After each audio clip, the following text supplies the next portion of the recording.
Hello everybody, my name is Walter and today I'm going to show you how you can build my simple 4x7 triangle wall top for Minecraft Bedrock Edition. In case you're looking for a showcase or Word on, you can find both linked in the description. But let's get started. So this door here is in total 9 blocks wide, 12 blocks high, and has a length of 3 blocks for the door itself, with the front and back wall that is a total of 5 blocks. Now to build this, you're going to need these resources here.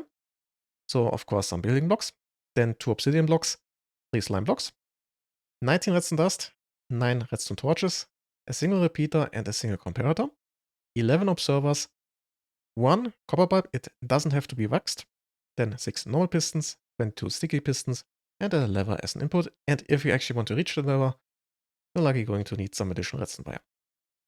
The sea lanterns here are just for aesthetics and to light up that space, and are not actually required for the door to work. And with that said, it's time to show you how to build this door here. Now, the first step is marking the middle of the door with those 5 blocks here at floor level. In the middle, we have 3 normal blocks, which will be pushed into the center of the door when it closes. And then on each side, we have a fixed obsidian block. Once we have those, we need to go below with 3 slime blocks. And then on the right side, we need below that a double piston extender like this here. Then, further to the right, first 2 lower blocks with some wire and a 4-tick repeater.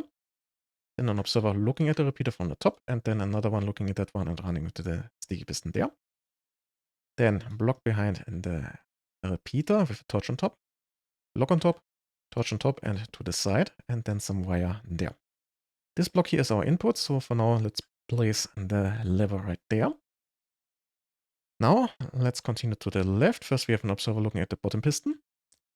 Then we will need a copper bulb, followed by a lowered block with a comparator on top, which then runs into a full block on top of the comparator as well, 2 wire, then a torch to the front and the back, a load block to the front and the back with wire on top.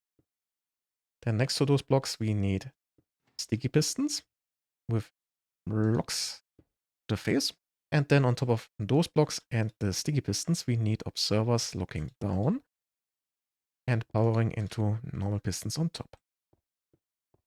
Then 1 layer above we need sticky pistons next to the wire facing upwards.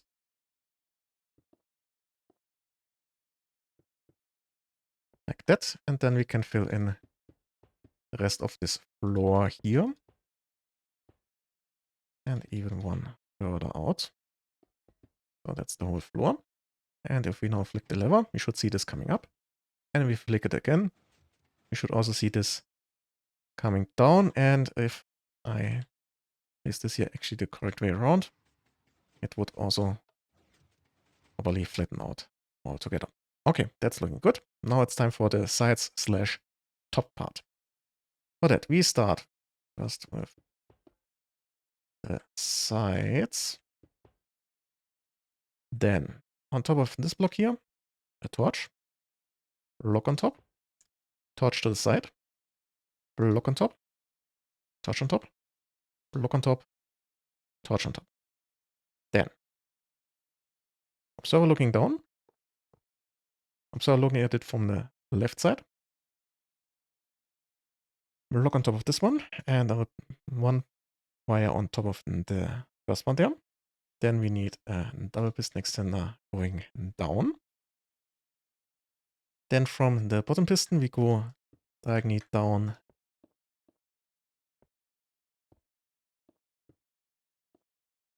until we are right here. So you can see diagonally 4 in total, and the same on this side.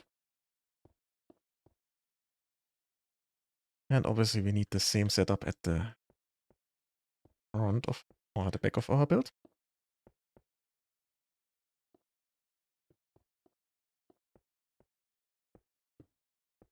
Like that. Then let's just put in the rest of this ceiling here before we add the last few missing bits of wire. So for those, we start with 2 wire down here, then we go to the outside. Then we just go all the way on top of those pistons here. And that should be pretty much all. So let's flick the lever. And we should see this here closing up. And if you flick it again, this should also retract. So with that, the last part is putting in the missing walls and also relocating the lever. Just like this here. I also decided to add some sea lanterns to light up that space, but that is entirely optional. Yeah, and with that, we've reached the end of this tutorial for this simple 4x7 triangle vault door. I hope you enjoyed this little tutorial. I wish you a nice day, and well, see ya.